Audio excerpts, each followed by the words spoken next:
Good morning બેટા, કેમ છો? હવે મજામાં?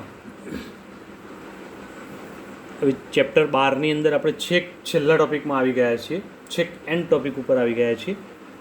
લાસ્ટ ટાઈમ કાર્બોક્સિલિક એસિડની પ્રબળતા માટે આપણે ઊંડાણથી અભ્યાસ કર્યો હતો, ઘણું બધું ચર્ચા પણ સમજ્યા હતા.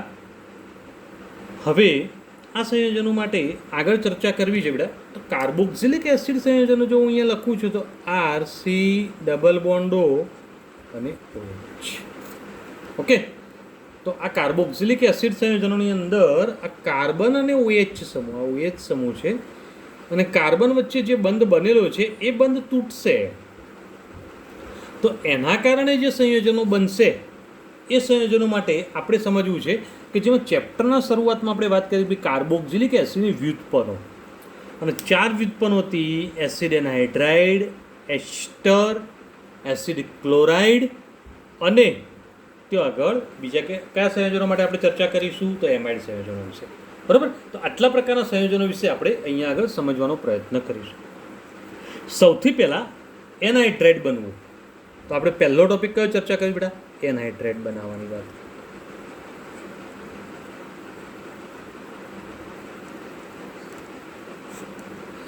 ચલો, એસિડ એનહાઇડ્રાઇડ કેવી રીતે બનાવી શકાય તો એ સમજવા માટે અહીંયા આગળ ચર્ચા કરી બગા. કોઈ પણ કાર્બોક્સિલિક એસિડ લઈ અને તમે એને સલ્ફ્યુરિક એસિડ જેવા મિનરલ એસિડ સાથે ગરમ કરો અથવા ફોસ્ફરસ પેન્ટોક્સાઇડ સાથે એને ગરમ કરવામાં આવે તો તેનું નિર્જલીકરણ થશે, પાણીનું અણુ દૂર થશે અને તેના અનુવર્તી તેના એનહાઇડ્રાઇડમાં રૂપાંતર થાય છે. હવે અનુવર્તી એનહાઇડ્રાઇડમાં રૂપાંતર થાય તો એ કેવી રીતે થશે? તો અહીંયા આગળ આપણે સમજવાનો પ્રયત્ન કરીએ, ચર્ચા ક્લિયર કરીએ. તો અહીંયા આગળ ધ્યાન આપો બેટા કે ભાઈ કાર્બોક્સિલિક એસિડની આપણે બે પરિસ્થિતિમાં પ્રક્રિયા કરી શકીએ છીએ. બે પરિસ્થિતિ કઈ? તો એક સલ્ફ્યુરિક એસિડ જેવો ખનિજ એસિડ, મિનરલ એસિડ અથવા ફોસ્ફરસ પેન્ટોક્સાઇડ સાથેની પ્રક્રિયા, બંનેમાં ગરમ કરવાનું છે અને બંને પ્રક્રિયામાં સેમ વાત, પાણીનો અણુ દૂર થશે. તો હવે સમીકરણ દ્વારા સમજવાનો પ્રયત્ન કરી બેટા કે ભાઈ CH3C ડબલ બોન્ડ OH આ એક ઇથેનોઇક એસિડ છે, બરાબર? પ્લસ એની પ્રક્રિયા CH3C ડબલ બોન્ડ O એના ઇથેનોઇક એસિડનો બીજો અણુ લીધો. બંને અણુ ઇથેનોઇક એસિડના જ છે. હવે પ્રક્રિયા પરિસ્થિતિ અહીંયા આગળ એપ્લાય કરું છું, ધ્યાન આપજો બેટા. પ્રક્રિયા પરિસ્થિતિમાં એને કહ્યું ભાઈ H+ ગરમ કરો અથવા P2O5 અને ગરમ કરો. આ P2O5 એટલે ફોસ્ફરસ પેન્ટોક્સાઇડ છે. આ ફોસ્ફરસ પેન્ટોક્સાઇડ જે P2O5 લખ્યું એની જગ્યાએ તમે P4O10 લખ્યું હોય ને તો પણ બંને વાત સેમ સમજો બેટા, બંને એક જ છે. P2O5 ડબલ કરી દો એટલે P4O10 થઈ જાય. મતલબ એ દ્વિઅણુ સ્વરૂપે હોય છે, એટલે આ રીતે પણ લખી શકાય છે ને ઘણી વખતે આ રીતે પણ લખતા હોઈએ છીએ. બંનેમાંથી ગમે તે લખ્યું એક જ વાત છે. કેવા પ્રક્રિયકો વાપર્યા? અંદરથી પાણીનો અણુ દૂર થાય છે. જો પાણીનો અણુ દૂર થતો હોય તો આ પ્રક્રિયકો કેમ વાપરે છે? તો નિર્જલીકરણની પ્રક્રિયા કરવા માટે. અને સલ્ફ્યુરિક એસિડ અને ફોસ્ફરસ પેન્ટોક્સાઇડ બંને પ્રબળ ભેજ શોષક છે. જો બંને પ્રબળ ભેજ શોષક હોય તો એના કારણે અંદરથી પ્રબળતાથી ભેજ શોષી લે છે. અને જો પ્રબળતાથી ભેજ શોષી લે તો એના કારણે પાણી દૂર થઈને એસિડ એનહાઇડ્રાઇડમાં રૂપાંતર થઈ જાય છે. કેવી રીતે? તો બે અણુઓ જુઓ બેટા, બુક કરતાં મેં કંઈક અલગ રીતે લખ્યું છે, આ રીતે પણ લખી શકો, બુક પ્રમાણે પણ તમારે લખવું તો છૂટ છે બેટા. ચલો, બંને અણુ છે એમાંથી એક અણુમાંથી OH જશે અને બીજા અણુમાંથી H જશે. ખ્યાલ આવે બગા? તો એક અણુમાંથી OH નીકળી જશે અને બીજા અણુમાંથી H નીકળી જશે. હવે H અને OH દૂર થવાના કારણે પાણીનો અણુ મુક્ત થઈ જશે, એટલે આપણે એને લખવું હોય તો -H2O લખી દઈએ. બરાબર? હવે જે ભાગ વધ્યો એ જોડી કાઢો. તો અહીંયા આગળ લખું છું બેટા, એ નીચે ધ્યાન આપજો. CH3C ડબલ બોન્ડો, જો આમાંથી OH નીકળી ગયો મતલબ CH3C ડબલ બોન્ડો વાળો ભાગ વધ્યો, આ કાર્બનનો એક બંધ બાકી રહ્યો. અહીંયા આગળ CH3COO H નીકળી ગયેલો, ઓક્સિજનનો બંધ બાકી રહ્યો, તો અહીંયા આગળ જોડાણ કોણ કરશે? ઓક્સિજન. બાકીનું બધું એમને એમ. ઓકે, તો આ નીપજ મળી ગઈ એસિડ એનહાઇડ્રાઇડ, અને ઇથેનોઇક એનહાઇડ્રાઇડ કહેવામાં આવે છે અથવા એસિટિક એનહાઇડ્રાઇડ પણ કહેવાય. બરાબર? કેમ? કારણ કે આ ઇથેનોઇક એસિડ છે, તો ઇથેનોઇક એસિડમાંથી પાણી નીકળવાના કારણે જે નીપજ મળી એને ઇથેનોઇક એનહાઇડ્રાઇડ કહેવામાં આવે છે. આવડશે બકા? તો અહીંયા આગળ આ એક પ્રક્રિયા આપણે સમજી ગયા, ધ્યાન આપજો બેટા. હવે બીજી પ્રક્રિયા જે છે એ આપણે સમજીશું, એસ્ટરીકરણ.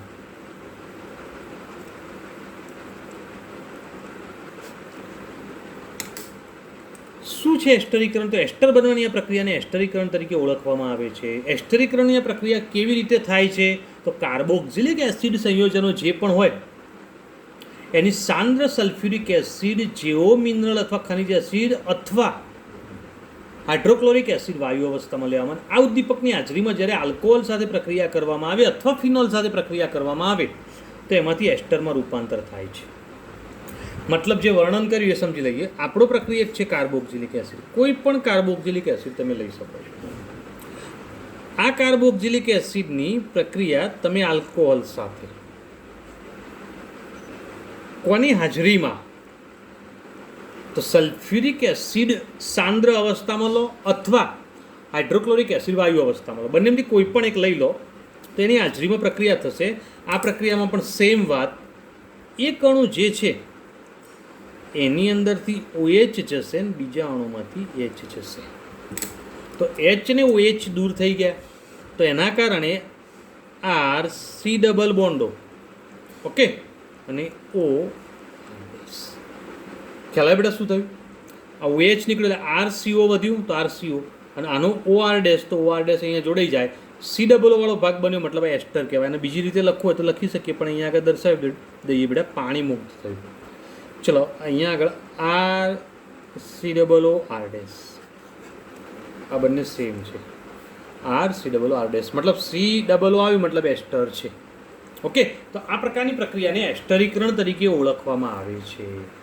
હવે એસ્ટરીકરણની આ પ્રક્રિયાની ક્રિયાવિધિ કેવી છે તો એને સમજવાનો પ્રયત્ન કરીશું કે ભાઈ કાર્બોક્સિલિક એસિડ સાથે જ્યારે આલ્કોહોલ અંદર ઉમેરાય છે ત્યારે આલ્કોહોલના ઉમેરણની આ પ્રક્રિયા જે છે એ કેન્દ્રાનુરાગી એસાઇલ વિસ્થાપન પ્રક્રિયા તરીકે ઓળખાય છે. કેન્દ્રાનુરાગી એસાઇલ વિસ્થાપન પ્રક્રિયાના તબક્કા કેવા છે? તો એના સ્ટેપ બાય સ્ટેપ તબક્કાઓ છે. આ તબક્કા કયા કયા પ્રકારના હોય છે તો એક સ્ટેપ બાય સ્ટેપ તબક્કા હું ક્લિયર કરાવતો જાઉં. સૌથી પહેલી શરૂઆત આપણે અહીંયા આગળ કરીશું કાર્બોક્સિલિક એસિડથી. તો RC ડબલ બોન્ડો OH, બરાબર. હવે તમે એને સાંદ્ર સલ્ફ્યુરિક એસિડ અથવા HCl વાયુ વડે એસિડિક કરો છો તો મતલબ H+ આવી ગયો. આ H+ ક્યાં જોડાશે? તો આ જે ઓક્સિજન છે ને એની સાથે જોડાશે, કાર્બોનિલવાળા ઓક્સિજન સાથે. અને કાર્બોનિલવાળા ઓક્સિજન સાથે જોડાઈ જાય તો એના કારણે અહીંયા આગળ H જોડાઈ ગયું. બંધ તૂટ્યો નથી, બંધ તૂટ્યા વગર H જોડાય, જેના કારણે આ ઓક્સિજન જે છે એ શું થઈ જશે બેટા? પ્લસ બની જશે. ઓક્સિજન પ્લસ થઈ ગયો. ખ્યાલ આવ્યો બોલે? કારણ કે ઓક્સિજન ઉપર જે 2 ઇલેક્ટ્રોન યુગ્મો વધ્યા હોય એ 2 ઇલેક્ટ્રોન યુગ્મમાંથી 1 ઇલેક્ટ્રોન યુગ્મ હાઇડ્રોજન ઉપયોગ કરીને બંધ બનાવી દેશે, જેના કારણે એક જ ઇલેક્ટ્રોન યુગ્મ વધે તેથી ઓક્સિજન પ્લસ બની જાય છે. આ બોલે એનો મતલબ કોઈ મુશ્કેલી નથી ને બેટા આટલા સુધી? હવે ઓક્સિજનનું પ્રોટોનીકરણ થાય છે અને પ્રોટોનીકરણની પ્રક્રિયાની અંદર આ પ્રમાણની પ્રક્રિયા થઈ ગઈ. હવે આ જે શું કરશે બેટા? ઓક્સિજનનું પ્રોટોનીકરણ થવાના કારણે આલ્કોહોલ સાથેની કેન્દ્રાનુરાગી યોક્સિલ પ્રક્રિયાને વધુ સક્રિય કરે છે. હવે આલ્કોહોલ સાથેની કેન્દ્રાનુરાગી યોક્સિલ પ્રક્રિયાને સક્રિય કરે છે તો અહીંયા આગળ R-OH. હવે આ ઓક્સિજન ઉપર ઇલેક્ટ્રોન પડેલા હોય, ઓકે, તો હવે અહીંયા આગળ ધ્યાન આપો બેટા કે ભાઈ પ્રક્રિયા શું થશે? તો આ ઇલેક્ટ્રોન યુગ્મ હોવાના કારણે આ કાર્બન પ્રત્યે તે આકર્ષાશે. મતલબ હવે તેનું જોડાણ આગળ કેવું થશે તો એને સમજવા માટે આપણે પ્રયત્ન કરીશું. ધ્યાન આપજો બેટા. ચલો RC અહીંથી શરૂ કરું છું, અહીંથી આ બાજુથી પહેલાં RC. હવે આ O અને H વચ્ચેનો બંધ તૂટી જશે અને બંધ તૂટે એટલે બંધનું ઇલેક્ટ્રોન યુગ્મ ઓક્સિજન લઈ જાય. ઓકે, તો અહીંયા આગળ એ ભાગ વિચારો કે ભાઈ આ ઇલેક્ટ્રોન યુગ્મ કોણ લઈ જશે? ઓક્સિજન. જો આ ઇલેક્ટ્રોન યુગ્મ ઓક્સિજન પાસે જતું રહેતા કાર્બન ધન બની જાય. સમજાય બોલે? તો આ ઇલેક્ટ્રોન યુગ્મ ઓક્સિજન પાસે જશે જેના કારણે કાર્બન ધન બની જશે, કારણ કે આ ઇલેક્ટ્રોન યુગ્મ બેનું ભાગીદારીનું છે, પણ ભાગીદારીનું ઇલેક્ટ્રોન યુગ્મ ઓક્સિજન તરફ ખસ્યું તેથી કાર્બન ધન બન્યો. તો એના કારણે હવે શું થશે તો એ સમજીએ. તો OH. ઇલેક્ટ્રોન યુગ્મ ઓક્સિજન પાસે આવી ગયું, જેના કારણે ધન વીજભાર જતો રહ્યો. અહીંયા આગળ પણ OH સીધો લખ્યો તો ચાલશે બેટા. હવે ધ્યાન આપો કે ભાઈ અહીંયા આગળ આલ્કોહોલ જોડાવા આવશે, આલ્કોહોલ જોડાવા આવે એટલે અહીંયા આગળ OH અને R ડેશ. બરાબર. તો હવે એનું જોડાણ સમજવું છે. હવે એનું જોડાણ સમજવું તો આ સમજી ગયા, ક્લિયર થઈ ગયું બેટા કે ફરતી એકવાર સમજાવું. આ ઇલેક્ટ્રોનિકમાં ઓક્સિજન ઉપર જ્યારે OH બનામ સીધો લખશો તો ચાલશે. બુકમાં બે સામસામે લખ્યા છે, ઉપર નીચે બે OH આવી ગયા. કાર્બન ધન બને એટલે ઓક્સિજન ત્યાં આગળ જોડાશે. ઓક્સિજન જોડાય એટલે ઓક્સિજન સાથે R ડેશ ને H બે જોડાયેલા છે, તો R ડેશ આ બાદ લખો, H નીચે લખો. આ વાત એમને એમ. ચલો હવે આ ઓક્સિજન એક વધારાનો બંધ બનાવ્યો, કારણ કે ઓક્સિજન બે બંધ તો બનાવી દીધા હતા R ડેશ ને H સાથેના, પણ ઓક્સિજને કાર્બન સાથે વધારાનો બંધ બનાવ્યો તેથી આ ઓક્સિજન પ્લસ બની જશે. ઓકે. હવે આ જે રચના બની એની અંદર આ કાર્બન જે છે એ જુઓ 4 બંધ બનાવે છે, અને 4 બંધ બનાવે જેના કારણે એ સમચતુષ્ફલકીય રચના બનાવે છે જે મધ્યવર્તી છે. બરાબર. તો સમચતુષ્ફલકીય પ્રકારની એક મધ્યવર્તી સંયોજન બનાવશે. આટલું ક્લિયર થયા પછી તેની અંદર પ્રોટોન સ્થાનાંતર થાય છે. હવે પ્રોટોન સ્થાનાંતરની ક્રિયા એટલે શું, તો અહીંયા આગળ સમજવાનો પ્રયત્ન કરીશું કે ભાઈ આ જે ક્રિયા છે ને એની અંદર આ O અને H વચ્ચે બંધ બન્યો છે, તો ઓક્સિજન ધન બન્યો. આપણે આગળ 11મા ચેપ્ટરમાં વાત કરી ગયેલા છે કે ઓક્સિજન જ્યારે પણ ધન બને બાજુનો બંધ તોડી કાઢશે. તો એ આ હાઇડ્રોજન સાથેનો બંધ તોડે એટલે ઇલેક્ટ્રોન યુગ્મ કોણ લઈ જાય? આ ઓક્સિજન.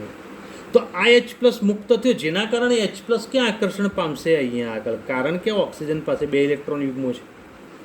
2 ઇલેક્ટ્રોન યુગ્મો હોવાના કારણે હવે ત્યાં આગળ એ જોડાણ પામશે. તો આ ક્રિયાને કયા નામથી ઓળખીશું બેટા? તો પ્રોટોન સ્થાનાંતર.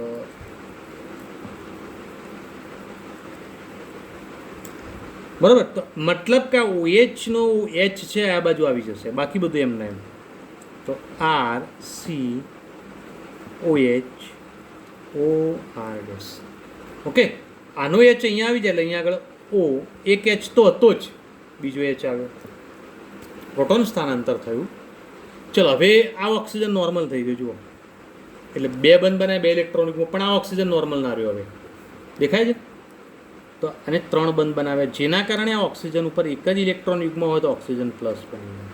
જો વારાફરતી એક ઓક્સિજન પ્લસ બનતા જાય છે. સૌથી પહેલાં અહીંયા આગળ હાઇડ્રોજન જોડાયેલા ઓક્સિજન પ્લસ બન્યો, ત્યાર પછી આલ્કોહોલ અંદર જોડાય એટલે આલ્કોહોલનો ઓક્સિજન પ્લસ બન્યો, પ્રોટોન સ્થાનાંતર થયું એટલે આ ઓક્સિજન પાછો પ્લસ બન્યો. ઓકે. ઓક્સિજન પ્લસ થાય એટલે બાજુનો બંધ તોડી કાઢે. ઓકે બેટા. જો એ બાજુનો બંધ તોડશે તો એ પરિસ્થિતિની અંદર પાણીનો અણુ મુક્ત થઈ જશે, એટલે આ બંધ તૂટી જશે. સમજ્યા? આ બંધ તૂટે એટલે બંધનું ઇલેક્ટ્રોન યુગ્મ અહીંયા જતું રહેશે. કોઈ મુશ્કેલી?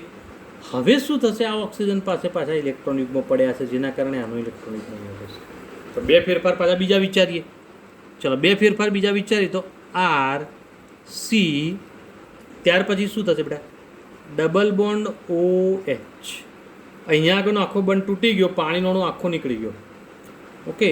OR dash. આટલા સુધી આવી ગયા બેટા. હવે તમે જો ઓક્સિજન પાછા 3 બંધ બનાવે, મતલબ ઓક્સિજન પ્લસ બન્યું છે. કોઈને કોઈ મુશ્કેલી?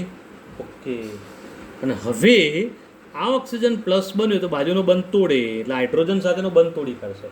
હાઇડ્રોજન સાથેનો બંધ તૂટશે તો એના કારણે આ H નીકળી જાય તો શું બની જશે બેટા? RC double bond OR dash minus H+. જે H+ થી આપણે શરૂઆત કરી, H+ પાછો મળી ગયો, મતલબ એ ઉદ્દીપક છે. અને અહીંયા C ડબલ O થયું, મતલબ આ એસ્ટર બની જાય છે. બરાબર. તો અહીંયા આગળ જો આ એસ્ટર જ હતું, ખાલી આ H જ વધારાનું હતું, તાને શું કહીશું? પ્રોટોનિક એસ્ટર.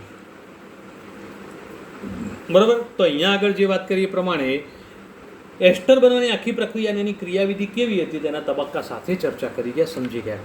તો અહીંયા આગળ ધ્યાન આપજો બેટા અને સમજી લેજો. હવે આગળ એસિડ ક્લોરાઇડ કેવી રીતે બની શકે તેના માટે સમજવાનો પ્રયત્ન કરીએ. ઓકે બેટા. હવે એસ્ટર બનવાની પ્રક્રિયા આખી સમજી ગયા, એસિડ ક્લોરાઇડની પ્રક્રિયા સમજીએ. પરંતુ એક વાત અહીંયા આગળ ધ્યાન આપો બેટા કે જ્યારે આ પ્રક્રિયા થાય ત્યારે અહીંયા આગળ OH દૂર થાય, અહીંથી H દૂર થાય છે. બરાબર. તમને એમ થાય કે સાહેબ અહીંથી OH જાય અને અહીંથી H દૂર થાય તો નિપજ એ જ બને. વિચારો, અહીંથી ખાલી H જ ગયો તો COO તો છે જ, આનો RDS અહીંયા આગળ આવી જાય તો નિપજ એ જ બની. અને જો આનો OH જાય ને આનો ફક્ત H જ જાય તો નિપજ એ જ બને. પણ સાચું એ છે કે આલ્કોહોલમાંથી ફક્ત H જ જાય છે અને કાર્બોક્સિલિક એસિડમાંથી OH જાય છે. ઓકે બેટા, તો એ ધ્યાન રાખજો અને સમજજો. કદાચ કોઈ MCQ બને તો આપણે એને સોલ્વ કરી શકીએ. હવે એના પછીની થિયરી સમજવાનો પ્રયત્ન કરીએ. તો એ થિયરી કેવી છે, કયા પ્રકારની?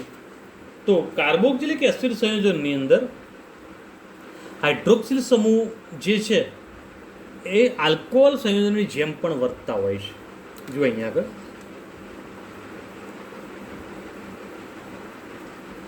જે હાઇડ્રોક્સિલ સમૂહ છે ને એના કારણે ક્યારેક તે આલ્કોહોલની જેમ પણ વર્તતા હોય છે. અને જો આલ્કોહોલની જેમ વર્તી શકતા હોય તો આલ્કોહોલ જેવી પ્રક્રિયાઓ આપે છે એવી જ પ્રક્રિયા તે PCl5, PCl3 અને SOCl2 મતલબ ફોસ્ફરસ પેન્ટાક્લોરાઇડ, ફોસ્ફરસ ટ્રાયક્લોરાઇડ અને થાઇનિલ ક્લોરાઇડ સાથે પ્રક્રિયા આપી શકે છે. અને જો આવા પ્રક્રિયકો સાથે પ્રક્રિયા આપશે તો એ પ્રક્રિયામાં હાઇડ્રોક્સિલ સમૂહ જે છે તેનું વિસ્થાપન ક્લોરીન વડે થાય છે. ઓકે બેટા, હવે હાઇડ્રોક્સિલ સમૂહનું વિસ્થાપન ક્લોરીન વડે થતું હોય તો એના દ્વારા બનતી નિપજો કેવી રીતે મળશે તેના સમીકરણો પહેલાં જોઈ લઈએ, પછી આગળનું વર્ણન સમજીએ. તો RCOOH પ્લસ PCl5. ઓકે બેટા, હવે PCl5 સાથેની આ પ્રક્રિયામાં આપણે આગળ બોલે એ જ પ્રમાણે શું કે ભાઈ OH સમૂહનું વિસ્થાપન Cl કરશે તો RCOCl પ્લસ અહીંથી OH દૂર થયો તો OH નો H એક ક્લોરીન સાથે જોડાશે, 5 માંથી એક ક્લોરીન અહીંયા આવ્યો તો હજુ પણ એક ક્લોરીન એની સાથે જોડાય એટલે એ બની જાય HCl પ્લસ કેટલા ક્લોરીન વધ્યા? 3, જેની સાથે ઓક્સિજન જોડાય. જુઓ બેટા, આ રીતે હશે.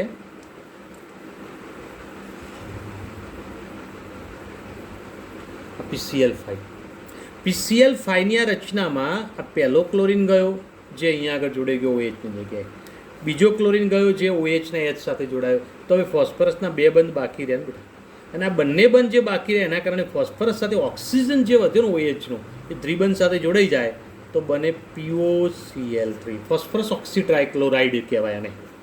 બરાબર, આપણા માટે મેન નિપજ આ છે એસિડ ક્લોરાઇડ. તો આ રીતે એસિડ ક્લોરાઇડ બનવાની એક પ્રક્રિયા આપણે સમજી ગયા અને ક્લિયર કરી ગયા. ચલો, બીજી પણ પ્રક્રિયા છે જેમાં RCOOH પ્લસ PCl3 ફોસ્ફરસ ટ્રાયક્લોરાઇડ સાથે પ્રક્રિયા કરીશું. તો એ પ્રક્રિયા દરમિયાન OH દૂર થશે, Cl દાખલ થશે તો RCOCl. પરંતુ એક ક્લોરીન એક OH દૂર કરે તો બાકીના 2 ક્લોરીન પણ આ જ ક્રિયા દર્શાવે છે. મતલબ કે આ ક્રિયા 3 વખત થશે. કેટલી વખત થશે બેટા? 3 વખત. અને 3 વખત થાય તો આ અણુઓ 3 વખત વપરાશે તો આ પણ 3 વખત ઉત્પન્ન થશે. પણ 3 OH દૂર થઈને P સાથે જોડાશે. જો અહીંયા આગળ P Cl Cl ને Cl આવું છે. PCl3 થઈ ગયું બેટા. હવે એક વખત અહીંથી Cl દૂર થાય તો અહીંયા જોડાય તો OH અહીંયા આવી જાય. એટલે અહીંયા આગળ શું થઈ ગયું? Cl ની જગ્યાએ OH. તો બીજી વખત પણ સેમ Cl ની જગ્યાએ OH અને ત્રીજી વખત પણ OH બની જશે. તો 3 હાઇડ્રોજન, એક ફોસ્ફરસના 3 ઓક્સિજન, જેના કારણે બનશે શું? H3PO3, phosphorus acid. તો આ રીતે પ્રક્રિયા શક્ય છે. ઓકે, ત્રીજી પ્રક્રિયા થશે થાઇનિલ ક્લોરાઇડ સાથે SOCl2. વાત એના જ, ક્લોરીન OH ને દૂર કરે એટલે RCOCl પ્લસ. હવે OH નીકળી ગયો તો H બીજા Cl સાથે જોડાઈને શું બનાવશે? HCl અને SO સાથે O જોડાય એટલે SO2. તો આ એસિડ ક્લોરાઇડ બની ગયું. હવે ઔદ્યોગિક રીતે 3 પ્રક્રિયાનો ઉપયોગ આપણે કરતા હોઈએ તો સૌથી સરળ પ્રક્રિયા કઈ અને વધુ યોગ્ય પ્રક્રિયા ત્રીજી છે. કેમ? કારણ કે ત્રીજી પ્રક્રિયાની અંદર જે નિપજ બને છે ને HCl ને SO2, આ બંને વાયુ છે. અને જો બંને વાયુ હોય તો આનો મતલબ એવો થયો કે વાયુ સરળતાથી પાત્રમાંથી નીકળી જશે તો આપણને આ નિપજ શુદ્ધ અવસ્થામાં મળે. તો મતલબ કે આની પ્રક્રિયા માટે શુદ્ધિકરણ ન કરવું પડે, સરળતાથી આ રીતે પ્રક્રિયા થઈ જાય છે. તો આ પોઈન્ટ એક અગત્યનો પોઈન્ટ છે ઔદ્યોગિક પ્રક્રિયા કરવા માટે, તો આ બાબતે ધ્યાનમાં રાખજો. ઓકે બેટા, તો અહીંયા આગળ આપણે સમજી ગયા. હવે વાત આવે છે એમોનિયા સાથેની પ્રક્રિયા. તો ચોથી પ્રક્રિયા અહીંયા આગળ સમજીશું એમોનિયા સાથે. બરાબર. હવે એમોનિયા સાથેની પ્રક્રિયા જો આપણે દર્શાવ પ્રક્રિયા છે કે સૌપ્રથમ કાર્બોક્સિલિક એસિડ એમોનિયા સાથે પ્રક્રિયા કેમ આપી શકે? કારણ કે કાર્બોક્સિલિક એસિડ એક એસિડ છે અને એમોનિયા એક બેઝ છે. બેઝ હોવાના કારણે કાર્બોક્સિલિક એસિડ સાથે જોડાય તો એના કારણે એમાંથી ક્ષાર બનાવે છે. તો એક ક્ષાર છે એમોનિયમ ક્ષાર, અને આ એમોનિયમ ક્ષારને ઊંચા તાપમાને ગરમ કરવામાં આવે તેમાંથી પાણીનો અણુ દૂર થઈને એમાઇડમાં રૂપાંતર થાય છે. શેમાં રૂપાંતર થશે બેટા? એમાઇડમાં. તો આવી એક પ્રક્રિયા આપણે સમજવી છે. તો ધ્યાન આપજો, CH3COOH પ્લસ NH3. હવે એમોનિયા સાથે પ્રક્રિયા શક્ય કેમ બનશે બેટા? આ એસિડ છે ને આ બેઝ છે, નાઇટ્રોજન ઉપરનો અબંધકારક ઇલેક્ટ્રોન યુગ્મ અહીંયા આગળ ખૂબ અગત્યનો ભાગ ભજશે. તેથી CH3COO માઇનસ અને NH4 પ્લસ. સમજ્યા બેટા? આનો H જે છે ને એ અહીંથી મુક્ત થશે, તેથી આ માઇનસ બની જશે. પણ આ H આ નાઇટ્રોજનના જે ઇલેક્ટ્રોન યુગ્મ છે એના કારણે નાઇટ્રોજન સાથે જોડાઈ જાય તો NH4 પ્લસ બની જાય. તો આ એક ક્ષાર મળી ગયો જેને આપણે કહીશું એમોનિયમ ઇથેનોઇટ.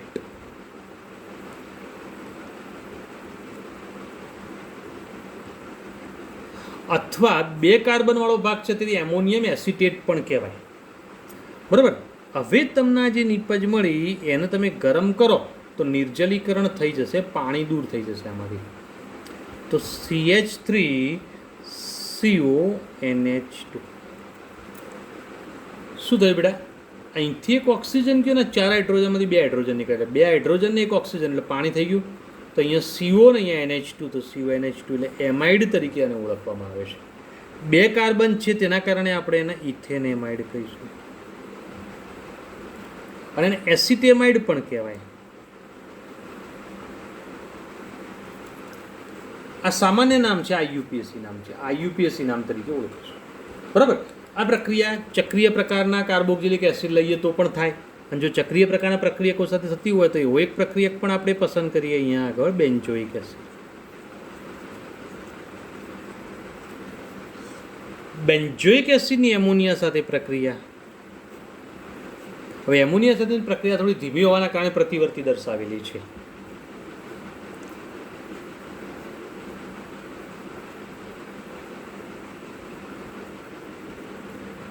એમોનિયમ બેન્ઝોઇટ, તો મતલબ કે આ માઇનસ બને, આ પ્લસ બને.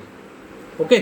એમોનિયમ બેન્ઝોઇટ મળ્યું, હવે એને ગરમ કરી દો તો પાણીનો અણુ દૂર થઈ જશે, અને પાણીનો અણુ દૂર થાય તો એમાંથી નિપજ શું મળશે? હવે તો અહીંયા આગળ CONH બેન્ઝેમાઇડ, તો એમાઇડ બની ગયો. બેન્ઝેમાઇડ આ રીતે પ્રાપ્ત થાય છે. હવે બેટા કાર્બોક્સિલિક એસિડ સમૂહની સંખ્યા 2 હોય તો શું થશે? તો અહીંયા આગળ આ પ્રક્રિયા ધ્યાન આપજો બેટા. આના પછીના 13મા ચેપ્ટરમાં પણ આપણે આને થોડી યાદ કરીશું.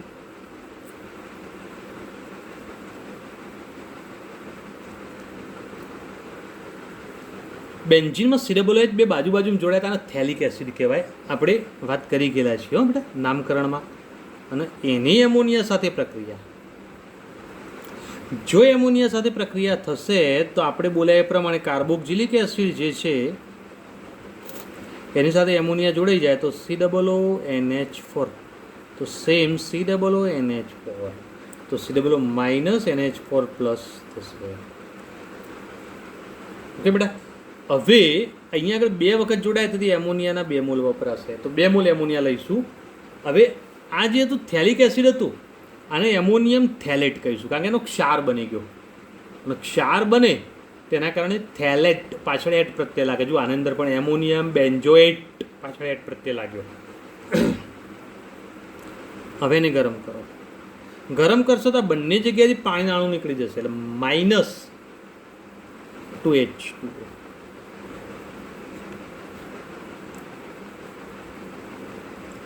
હવે જુઓ બેટા, આપણે બોલીએ કે પાણી નીકળી જાય એટલે એમાઇડ બની જશે.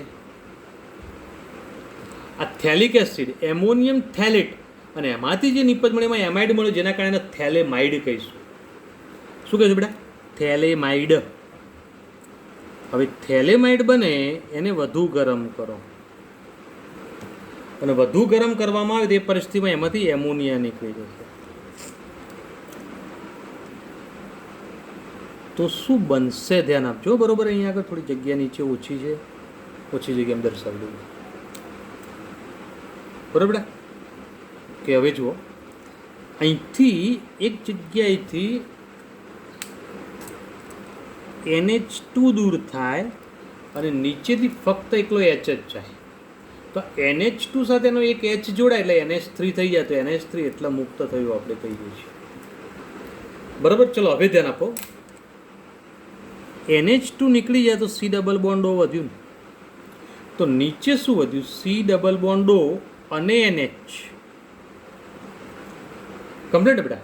CONH, કારણ કે NH2 હતું એમાંથી એક H નીકળી ગયું એટલે NH જ વધ્યું, તો CONH વધ્યું અને આ બાદ CO વધ્યું. કાર્બનની એક બંધ ક્ષમતા બાકી રહી, નાઇટ્રોજનની પણ બંધ ક્ષમતા બાકી રહે, તો બંનેની વચ્ચે એક નવો બંધ બની જશે. ઓકે, તો અહીંયા આગળ આ જે નિપજ મળી એને થેલિમાઇડ કહીશું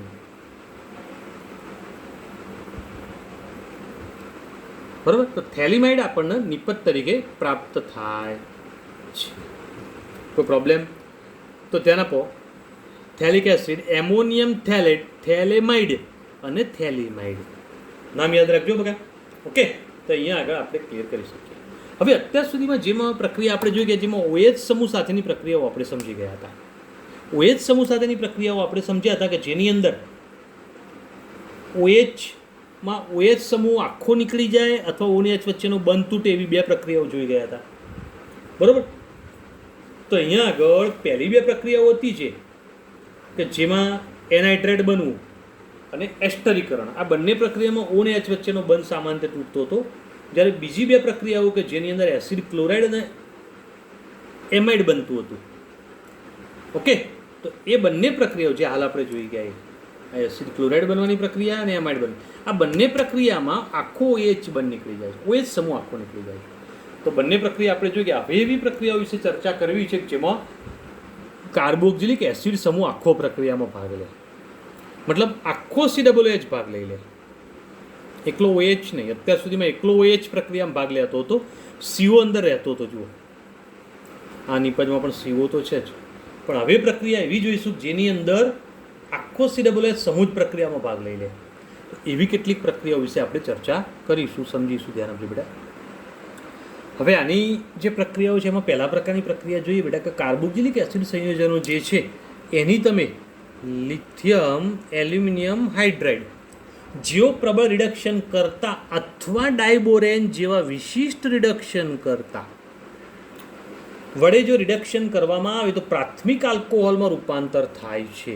મતલબ લિથિયમ એલ્યુમિનિયમ હાઇડ્રાઇડ વાપરો અથવા ડાયબોરેન વાપરો તો નિપજ તરીકે શું આપશે બેટા? પ્રાથમિક આલ્કોહોલ આપશે. હવે આ COOH, તો હવે એની પ્રક્રિયા સમજવી છે. પ્રક્રિયામાં પહેલી પરિસ્થિતિ અહીંયા આગળ જે દર્શાવ્યું છે એની અંદર LiAlH4 અને ઇથર સાથે મિશ્રણ, અથવા આ પરિસ્થિતિ ન લેવી હોય તો B2H6 મતલબ ડાયબોરેન છે. ઓકે, અને સેકન્ડ સ્ટેજની અંદર H3O+ મતલબ એસિડની હાજરીમાં પ્રક્રિયા કરો તો આની અંદરથી રિડક્શન પ્રક્રિયા થશે અને તમને નિપજ તરીકે આલ્કોહોલ મળશે. ઓકે બેટા. હવે એકચ્યુઅલી થાય છે શું?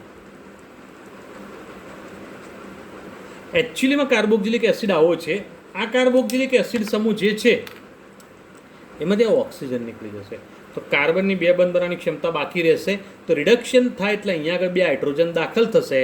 તો બે હાઇડ્રોજન દાખલ થઈ ગયા. OH સમૂહ તો છે જ આલ્કોહોલ તરીકે, તો મતલબ આપણને નિપજ તરીકે આલ્કોહોલ પ્રાપ્ત થાય છે.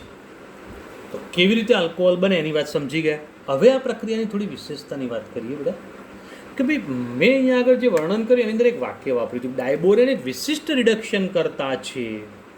કેવી રીતે? તો ડાયબોરેન સામાન્ય રીતે એસ્ટર સંયોજનો હોય, નાઇટ્રો સંયોજનો હોય કે હેલો સંયોજનો હોય, આ 3 પ્રકારના સંયોજનની ડાયબોરેન વડે રિડક્શન પ્રક્રિયા થતી નથી. મતલબ આ રિડક્શન કરતાં વિશિષ્ટ છે. આવા સંયોજનનું સામાન્ય રિડક્શન કરી શકતો નથી. ઓકે બેટા, તો આ બાબત ધ્યાન રાખો. જ્યારે એક બીજો રિડક્શન કરતા આવે છે લિથિયમ એલ્યુમિનિયમ હાઇડ્રાઇડના જેવો જ, સોડિયમ બોરોહાઇડ્રાઇડ. તો સોડિયમ બોરોહાઇડ્રાઇડ એ કાર્બોક્સિલિક એસિડનું રિડક્શન નથી કરી શકતો. તો ડાયબોરેન એ કાર્બોક્સિલિક એસિડનું રિડક્શન કરી શકે છે, પણ એસ્ટર નાઇટ્રોક હેલો સંયોજનનું રિડક્શન નથી કરી શકતો. પણ જ્યારે એક બીજો સામાન્ય રિડક્શન કરતા કયો છે, સોડિયમ બોરોહાઇડ્રાઇડ. અને સોડિયમ બોરોહાઇડ્રાઇડ જે છે કાર્બોક્સિલિક એસિડનું રિડક્શન નથી કરી શકતો. તો આ બાબત ટૂંકા પ્રશ્નો તરીકે એમસીક્યુ તરીકે પૂછાયેલો પ્રશ્ન છે, ધ્યાન આપજો. ત્યારે લિથિયમ એલ્યુમિનિયમ હાઇડ્રાઇડ એવો રિડક્શન કરતા છે કે જે લગભગ મોટાભાગના બધા જ પ્રક્રિયકોનું રિડક્શન કરી શકે છે. ઓકે બકા, તો રિડક્શન પ્રક્રિયા માટે જે ચર્ચા કરી એ થોડી આ ધ્યાનમાં રાખજો. બરાબર, તો અહીંયા આગળ એક આ પ્રક્રિયા સમજી ગયા. હવે એક બીજી પ્રક્રિયા સમજવી છે કે એની અંદર વાત આવે છે ડીકાર્બોક્સિલેશન. ડીકાર્બોક્સિલેશન પ્રક્રિયા મતલબ કાર્બન ડાયોક્સાઇડ દૂર થવો, કાર્બનની સંખ્યા ઓછી થવી. બરાબર, તો અહીંયા આગળ શું થશે બેટા? તો ડીકાર્બોક્સિલેશન પ્રક્રિયા અહીંયા આગળ સમજવાનો પ્રયત્ન કરીએ. તો કોઈ પણ કાર્બોક્સિલિક એસિડ હોય એની તમે, અથવા તે કાર્બોક્સિલિક એસિડનો તમે સોડિયમ ક્ષાર લઈ લો, ગમે તે લઈ શકો છો. આ કાર્બોક્સિલિક એસિડ લઈ લો અથવા કાર્બોક્સિલિક એસિડનો સોડિયમ ક્ષાર લઈ લો. આવા પ્રક્રિયકો લઈને એની સોડા લાઇમ સાથે પ્રક્રિયા કરો. સોડા લાઇમ એટલે NaOH અને CaOનું 3:1 મિશ્રણ. મતલબ આ 3 ભાગમાં લેવાનો, ના 1 ભાગમાં લેવાનો. આ કોસ્ટિક સોડા છે ને ક્વિક લાઇમ છે. તેથી આ સોડા અને લાઇમ, આ બેનું મિશ્રણ સોડા લાઇમ કહેવાય. ઓકે, તો આ સોડા લાઇમ સાથેની આની પ્રક્રિયા કરીશું. કાર્બોક્સિલિક એસિડની ગરમ કરીએ, તેમાંથી કાર્બન ડાયોક્સાઇડ દૂર થઈ જાય છે અને નિપજ તરીકે હાઇડ્રોકાર્બન બનાવે છે. આ પ્રક્રિયાને ડીકાર્બોક્સિલેશન પ્રક્રિયા તરીકે ઓળખવામાં આવે છે. તો શું થઈ પ્રક્રિયા? તો એને સમીકરણ દ્વારા સમજવાનો પ્રયત્ન કરીએ બેટા. તમને એમ થાય સાહેબ આ તો સોડિયમ ક્ષાર લીધો, જો સોડિયમ ક્ષારની જગ્યાએ આ લીધું હોય તો જો કાર્બોક્સિલિક એસિડ સીધો લીધો હોય ને તો NaOH સાથે પ્રક્રિયા આપે, અને NaOH સાથેની પ્રક્રિયા થઈ જાય તેનો સોડિયમ ક્ષાર જ બની જાય. સમજી ગયા બેટા? એટલે સોડિયમ ક્ષાર લો અને ના લો તો એ સોડિયમ ક્ષાર બનીને જ પ્રક્રિયા આગળ વધે. તો NaOH અને CaOનું મિશ્રણ લઈ લો અને તેને ગરમ કરો. ગરમ કરીશું એટલે આની અંદર શું થશે બેટા? તો CO2 એક તો નીકળી જશે. CO2 નીકળી ગયા જોજો, બરાબર. હવે NaOH જે છે એનો H અહીંયા જોડાઈ જશે. કોની સાથે? R સાથે. બરાબર. તો હવે શું વધ્યું? NaO વધ્યું. તો અહીંયા આગળ આનો એક સોડિયમ પણ વધ્યો. તો 2 સોડિયમનો તો શું થઈ જાય? Na2O અહીંયા આગળ વધ્યો એટલે Na2O3. તો પ્લસ Na2CO3 વધશે. ઓકે, તો આ પ્રક્રિયાને ડીકાર્બોક્સિલેશન કહેવાય. ફરીથી એકવાર સમજો બેટા. આ જે છે એની અંદરથી શું નીકળી જશે? COONA. આખો ભાગ નીકળી ગયો. COONA નીકળ્યો, આનો H ત્યાં જોડાઈ જાય તો આનો NaO જે છે આની સાથે જોડાઈ જાય એટલે COONA પ્લસ NaO. આ બંનેનું જોડાણ થાય Na2CO એટલે CO3. તો Na2CO3 બને છે. બોલો, હવે કોઈ મુશ્કેલી નથી બેટા? ઓકે, હવે આગળ વાત કરીએ કે કાર્બોક્સિલિક એસિડ જે છે ને આલ્કલી સાથેના ક્ષાર કોઈ પણ પસંદ કરી શકો છો. તો અહીંયા આગળ આવી એક પ્રક્રિયાનું આપણે ઉદાહરણ લઈ લઈએ. CH3COONA સોડિયમ ઇથેનોઇડ પ્લસ કોની સાથે પ્રક્રિયા કરીએ? NaOH સાથે અને CaOનું મિશ્રણ કરી દો, ગરમી. NaOH અંદર વપરાય એટલે CH4 બની જાય. કેમ? CH3 હતો ને NaOH નો એક H અહીંયા જોડાયો, CH4 બની ગયું. પ્લસ આ બે જોડાઈ જશે Na2. ટૂંકમાં તમે જે પ્રક્રિયક લીધેલો હોય એમાં જેટલા કાર્બન હોય એના કરતાં તમારા આલ્કેન હાઇડ્રોકાર્બનમાં એક કાર્બન ઓછો હોય એટલે પ્રક્રિયા ડીકાર્બોક્સિલેશન કહેવાય. બરાબર. હવે આવી જ ડીકાર્બોક્સિલેશન પ્રક્રિયા એક બીજી જોઈએ કે ભાઈ કાર્બોક્સિલિક એસિડના આલ્કલી સાથેના ક્ષાર, જેમાં સોડિયમ ક્ષાર પણ લઈ શકો અને પોટેશિયમ ક્ષાર પણ પસંદ કરી શકો, બંનેમાંથી કોઈ પણ ક્ષાર. ઓકે, અને આ ક્ષારનું જલીય દ્રાવણ બનાવી દેવામાં આવે અને એ જલીય દ્રાવણ બનાવી અને તેનું આપણે વિદ્યુત વિભાજન કરીએ તો એના કારણે શું થશે? ડીકાર્બોક્સિલેશન પ્રક્રિયા અનુભવશે. તો આની અંદરથી પણ તમને મૂળ પ્રક્રિયા કરતાં બમણા કાર્બન એટલે કે ડબલ કાર્બન હોય એવા પ્રકારની નિપજ પ્રાપ્ત થશે. બરાબર? તો કેવી રીતે બેટા? દાખલા તરીકે આવું છે, CH3CH2COON. હવે આનું મિશ્રણ તમે લઈ લીધું હોય, જલીય દ્રાવણ બનાવી દીધું, તો મૂળ કાર્બન શૃંખલા એટલે આલ્કાઇલ શૃંખલા રહી. એ આલ્કાઇલ શૃંખલા તમે જે પસંદ કરી એમાં કેટલા કાર્બન છે? 2 છે. તો CH3CH2. ચલો, અહીંથી આ ભાગ નીકળી ગયો. ફરીથી આવો નવો ભાગ બીજી વખત આવે તો CH2CH3.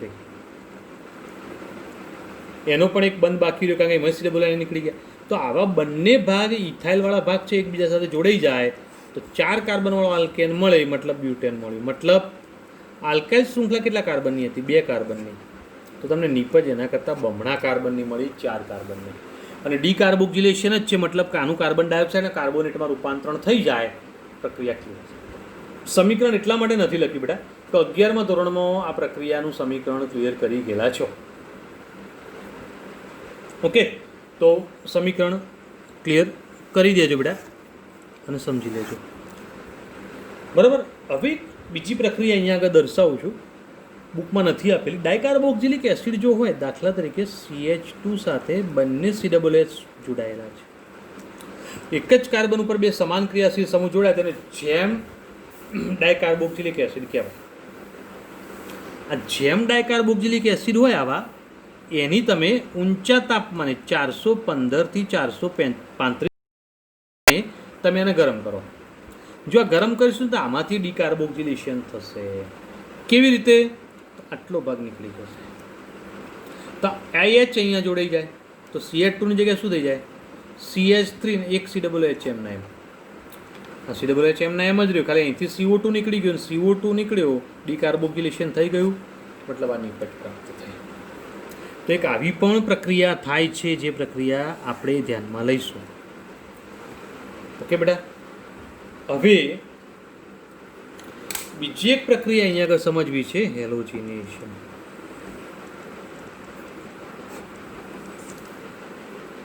ઓકે, તો હેલોજિનેશન પ્રક્રિયા કેવી રીતે થશે તો એને સમજાવવાનો પ્રયત્ન કરું બેટા.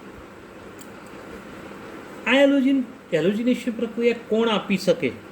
તો જે સંયોજનોમાં આલ્ફા કાર્બન ઉપર હાઇડ્રોજન હોય એવા જ કાર્બોક્સિલિક એસિડ આ પ્રકારની પ્રક્રિયા આપી શકે, બધા નહીં. સમજ્યા? આલ્ફા કાર્બન ઉપર H હોય તેવા કાર્બોક્સિલિક એસિડ આ પ્રકારની પ્રક્રિયા આપી શકે, બધા નહીં. તો આવા કાર્બોક્સિલિક એસિડ જે છે એની લાલ ફોસ્ફરસ સાથે અલ્પ માત્રામાં તેને લઈને હેલોજન સાથે પ્રક્રિયા કરો. હવે હેલોજન તરીકે કોણ લઈ શકાય? તો ક્લોરિન અને બ્રોમિન, 2 જ, બધા નહીં. તો ક્લોરિન બ્રોમિન સાથે લાલ ફોસ્ફરસ અલ્પ માત્રામાં લઈ લેવાનું અને આનું મિશ્રણ લઈને તમે જ્યારે પ્રક્રિયા કરશો તો આલ્ફા કાર્બન ઉપર હેલોજન દાખલ થશે, તો આલ્ફા હેલો કાર્બોક્સિલિક એસિડ નિપજ બનાવશે. તો આ વાત આખી સમજીએ બેટા. આવે તો RCH2COOH કાર્બોક્સિલિક એસિડ જેમાં આલ્ફા કાર્બન.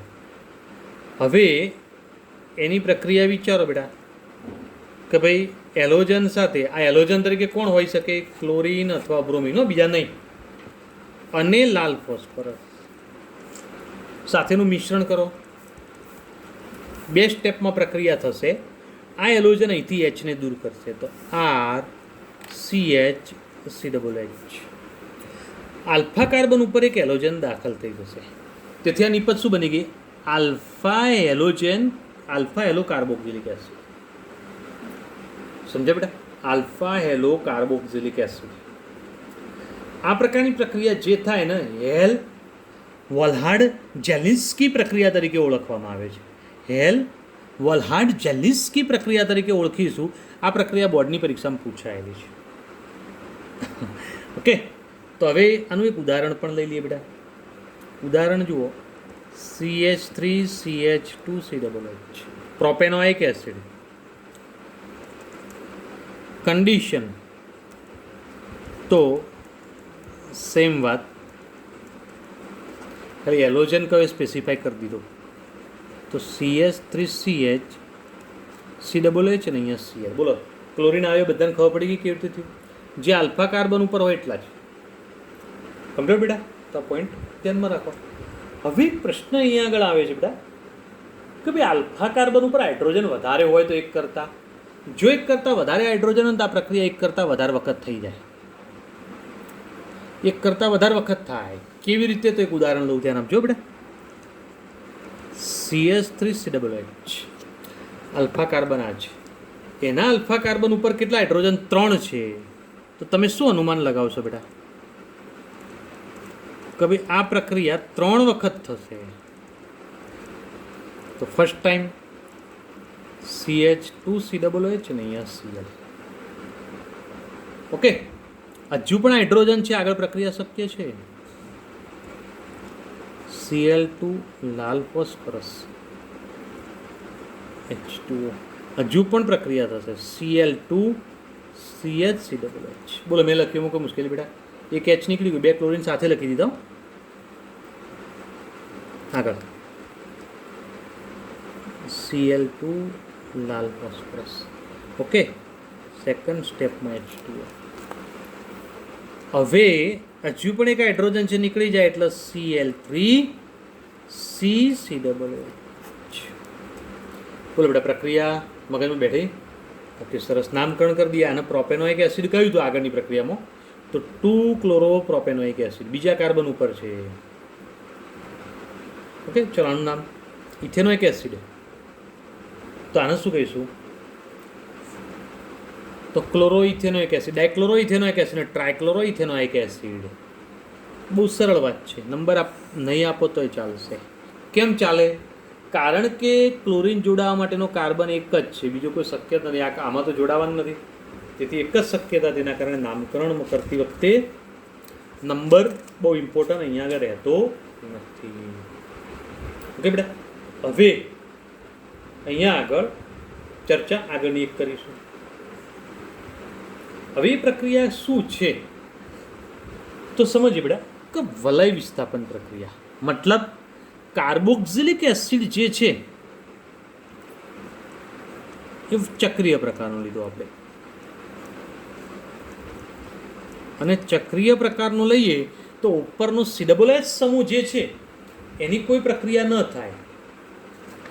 ક્યાં થાય? અંદર પ્રક્રિયા. તો હવે ધ્યાન આપજો બેટા કે ભાઈ અહીંયા આગળ કાર્બોક્સિલિક એસિડ સંયોજનો ઇલેક્ટ્રોન અનુરાગી વિસ્થાપન પ્રક્રિયા આપે છે. આ પ્રક્રિયા દરમિયાન કાર્બોક્સિલિક એસિડ સમૂહ નિષ્ક્રિયની જેમ વર્તે છે, અક્રિયાકારકની જેમ વર્તે છે. મતલબ એ નિષ્ક્રિય થઈ જાય છે.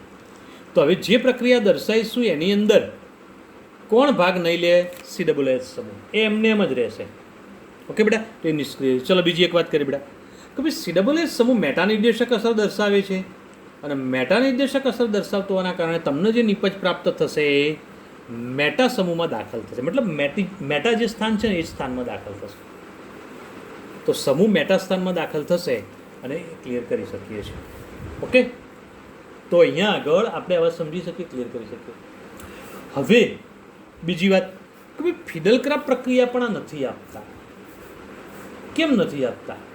કારણ કે ફિડલક્રાફ્ટ પ્રક્રિયાની અંદરનો ઉદ્દીપક AlCl3 છે, અને આ ઉદ્દીપક જે છે ને કાર્બોક્સિલિક એસિડ સમૂહ સાથે સીધી પ્રક્રિયા આપી દે છે, જેના કારણે વલયમાં કોઈ પ્રક્રિયા શક્ય બનતી નથી. તેથી એવી પ્રક્રિયા પણ નહીં થાય. તો અહીંયા આગળ આપણે ફક્ત 2 જ પ્રક્રિયાઓ આની દર્શાવીશું, એક નાઇટ્રેશન અને બીજી હેલોજિનેશન. બરાબર? ચલો નાઇટ્રેશન પ્રક્રિયા કરીએ તો એ પ્રક્રિયા શું થશે બેટા? તો સાંદ્ર નાઇટ્રિક એસિડ અને સાંદ્ર સલ્ફ્યુરિક એસિડ પ્રક્રિયા કરીએ તો નાઇટ્રેશનનો NO2 સમૂહ ત્યાં દાખલ થશે. COOH છે જ એમને એમ, અહીંયા NO2 સમૂહ દાખલ થઈ જાય, બરાબર. પણ મેટા સ્થાનમાં દાખલ થયો જેના કારણે એને મેટા નાઇટ્રોબેન્ઝોઇક એસિડ અથવા 3-નાઇટ્રોબેન્ઝોઇક એસિડ કહી શકીએ છીએ. ત્રીજા સ્થાનમાં દાખલ થયો છે. જ્યારે દાખલ થાય ત્યારે પાણી મુક્ત થાય. કેમ? HNO3ના 2 ભાગ પડે, મેં તમને આગળ પણ કહેલું છે. કયા? તો NO2+ અને OH-. NO2+ ઇલેક્ટ્રોન અનુરાગી પ્રક્રિયક છે જે અહીંયા આગળ દાખલ થઈ જાય છે. જ્યારે OH- અહીંથી છૂટા પડેલા H સાથે જોડાઈ જાય એટલે H2O બની જશે. તો ઇલેક્ટ્રોન અનુરાગી વિસ્થાપન પ્રક્રિયા છે. એલોજિનેશન પ્રક્રિયા જોઈએ, જે બ્રોમિનેશન, બ્રોમિનની પ્રક્રિયા FeBr3 ઉદ્દીપકની હાજરીમાં કરીએ. જો ઉદ્દીપકની હાજરીમાં પ્રક્રિયા કરીએ છીએ તો એ પ્રક્રિયા દરમિયાન આ બ્રોમિન છે એના 2 ભાગ પડ્યા હોય તો આ ઇલેક્ટ્રોન અનુરાગી ભાગ છે, અને ઇલેક્ટ્રોન અનુરાગી ભાગ હોવાના કારણે તે મેટા સ્થાનમાં જોડાઈ જશે. ઓકે બેટા, તો આ મેટા સ્થાનમાં કેમ કે COOH સમૂહની નિર્દેશક અસર મેટા છે એટલે ધ્યાન રાખજો. તો મેટા બ્રોમોબેન્ઝોઇક એસિડ અથવા 3-બ્રોમોબેન્ઝોઇક એસિડ મળશે. અહીંથી H છૂટો પડે જેના કારણે HBr મુક્ત થશે. આવડશે બેટા? તો આ પોઈન્ટ ધ્યાનમાં રાખો. હવે અહીંયા આગળ ધ્યાન આપો બેટા કે આપણે આજે ચર્ચા કરી એની અંદર પ્રક્રિયાની દ્રષ્ટિએ બધી જ ચર્ચા ક્લિયર થઈ ગઈ. બધી પ્રક્રિયાઓ આપણે સમજી ગયા, બધી પ્રક્રિયાઓનો અભ્યાસ પણ કરી દીધો, બરાબર. હવે લખાણ સંબંધિત પ્રશ્નની એક ચર્ચા અહીંયા આગળ આપેલી છે જે તમારે હોમવર્કમાં ક્લિયર કરવાની છે. કેમ? કારણ કે કયો કાર્બોક્સિલિક એસિડ વધુ પ્રબળ છે અને કયો કાર્બોક્સિલિક એસિડ નિર્બળ છે એવું સમજાવવા માટે આ ટોપિક આખો ક્લિયર કરેલો છે, અને એના ઉપર આધારિત પ્રશ્નો છે બધા. અને જો એના ઉપર આધારિત પ્રશ્નો હોય તો એ પ્રશ્નો બધા મેં તમને ક્લિયર કરાવી દીધા છે, હોમવર્કમાં ક્લિયર કરી દીધું. ઓકે.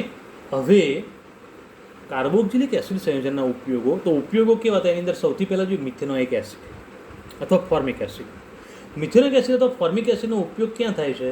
તો કાપડ ઉદ્યોગમાં થશે, રંગ ઉદ્યોગની અંદર, રબર ઉદ્યોગમાં, ચામડામાં અને ઇલેક્ટ્રોપ્લેટિંગમાં એનો ઉપયોગ થાય છે, બરાબર.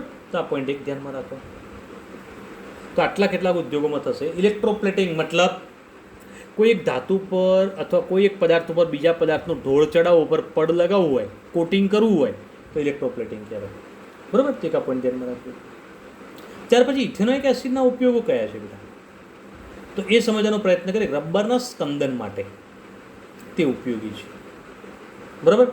આ ઉપરાંત તે દ્રાવક તરીકે ઉપયોગી. રબરના સ્કંદન માટે મતલબ સ્કંદન એટલે શું? તો 5મું ચેપ્ટર ચાલશે એટલે આપણે ક્લિયર થશે. આના પછી 5મા ચેપ્ટરની જે ચર્ચા કરીશું એમાં એ વાત ક્લિયર થઈ જશે. મતલબ રબર જે છે એને એસિડિક એસિડમાં ઓગાળી અને પછી જ્યારે એનું સ્કંદન કરે તો આપણને રબર ઘન અવસ્થામાં, શુદ્ધ અવસ્થામાં પ્રાપ્ત થઈ જશે. તો એક આ પ્રક્રિયા. ત્યાર પછી પ્લાસ્ટિક રેયોન અને સિલ્કના ઉત્પાદનમાં, પ્લાસ્ટિક બનાવવા માટે, રેયોન બનાવવા માટે અને સિલ્કના રેસા બનાવવા માટે, તો એના માટે પણ એસિડિક એસિડ અથવા ઇથેનોઇક એસિડ વપરાય છે. ઓકે. ત્યાર પછી ખાદ્ય પદાર્થોની અંદર વિનેગર તરીકે સરકો, જે આપણે ટોમેટો સોસ લઈએ અથવા ખાટા અથાણા લઈએ તેની અંદર જે ખટાશ હોય છે એ એસિડિક એસિડની હોય છે, ઇથેનોઇક એસિડની હોય છે. ઓકે. અને તેનો ઉપયોગ દ્રાવક તરીકે પણ થાય છે. તો એક આ ઉપયોગ આપણે સમજી શકીએ, ક્લિયર કરી શકીએ. ત્યાર પછી હેક્ઝેન ડાયોઇક એસિડનો ઉપયોગ શું?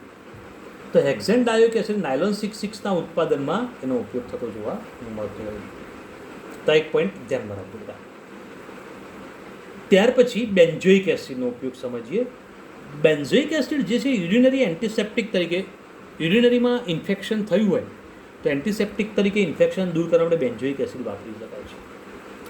ત્યાર પછી રંગ ઉદ્યોગમાં પણ એનો ઉપયોગ થતો જોવા મળતો હોય છે, બરાબર. તો અહીંયા આગળ આપણે એનિલિન બ્લુ જેવા કલર બનાવવા માટે પણ એનો ઉપયોગ થાય છે. ત્યાર પછી બેન્ઝોઇક એસિડનો એસ્ટર બનાવવા માટે ઉપયોગ થાય છે, અને આવા એસ્ટર સંયોજનો અત્તર તરીકે વપરાતા હોય છે.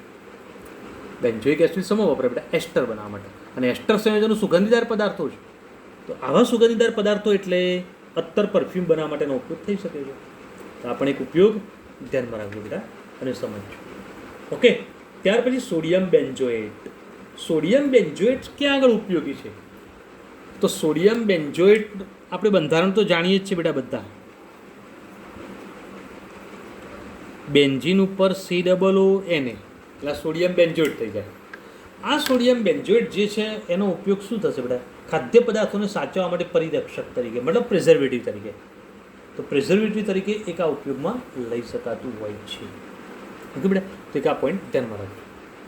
ઓકે, પેકિંગમાં જે વસ્તુ આવતી હોય, દાખલા તરીકે આપણે કોઈ કોલ્ડ ડ્રિંક્સ છે, કોઈ ખાદ્ય પદાર્થ છે, જે પેકિંગમાં આવે છે ને એને સાચવવું હોય ને તો આવા સંયોજનો અંદર નાખવામાં આવે છે. આના સિવાય પણ બીજા ઘણા બધા સંયોજનો છે જેની ચર્ચા આપણે 16મા ચેપ્ટરમાં કરીશું પાછળ, બરાબર. અને ત્યાં આગળ બહુ ડિટેલમાં હું ચર્ચા કરીશ, તમને સમજાવીશ, થોડા જનરલ નોલેજની પણ ત્યાં વાત કરીશું અને સમજીશું. પણ હાલ ખાલી આટલું ધ્યાનમાં રાખો. ત્યાર પછી બીજી વાત કરીએ બેટા, સાબુ અને ડિટર્જન્ટના ઉત્પાદનની અંદર ફેટી એસિડ વપરાય છે. તો એની અંદર સાબુના બંધારણની અંદરનો મુખ્ય ઘટક તરીકે C17H35COONA, સોડિયમ સ્ટીઅરેટ. તો અહીંયા આગળ આપણે આ સાબુના બનાવટમાં તો આ એક ફેટી એસિડ કહેવાય, 17 કાર્બન આવી ગયા એટલે. ઓકે, તો આ પણ એક અગત્યના સંયોજન તરીકે ઉપયોગમાં લઈ શકાતા જોવા મળતા હોય છે. તો આ પોઈન્ટ પણ એક ધ્યાનમાં રાખજો બેટા. ત્યાર પછી બેન્ઝીન 1,2 ડાયકાર્બોક્સિલિક એસિડનો ઉપયોગ રેઝિન બનાવવા માટે થાય છે, કેટલાક રેસાઓ બનાવવા માટે, કેટલાક પ્લાસ્ટિક બનાવવા માટે. અને પોલિએસ્ટરની બનાવટમાં પણ બેન્ઝીન 1,4 ડાયકાર્બોક્સિલિક એસિડ વપરાય છે. હવે બેન્ઝીન 1,2 એટલે શું બેટા? આ બેન્ઝીન 1,2 ડાયકાર્બોક્સિલિક એસિડ અને 1,4 હોય તો 2 COOH સામે આવી જાય. આમાં બે બાજુના કાર્બનમાં છે. તો આનો ઉપયોગ શેમાં થશે? રેઝિન, કેટલાક પ્લાસ્ટિકને એના માટે. અને 1,4 જો સામે હોય તો પ્લાસ્ટિક પોલિમર પદાર્થો બનાવવા માટેનો ઉપયોગ થશે. તો આ રીતે કાર્બોક્સિલિક એસિડ સંયોજનના ઘણા બધા ઉપયોગો આપણે અહીંયા આગળ ચર્ચા કરી ગયા, સમજી ગયા. ધ્યાન આપજો. અહીંયા આગળ આપણે 12મું ચેપ્ટર થિયરિકલ રીતે પૂરું કરી દીધું. હવે એના સ્વાધ્યાયની ચર્ચા જે બાકી રહી નેક્સ્ટ એપિસોડમાં સમજીશું બેટા. ઓકે, ચલો, ગુડ ડે.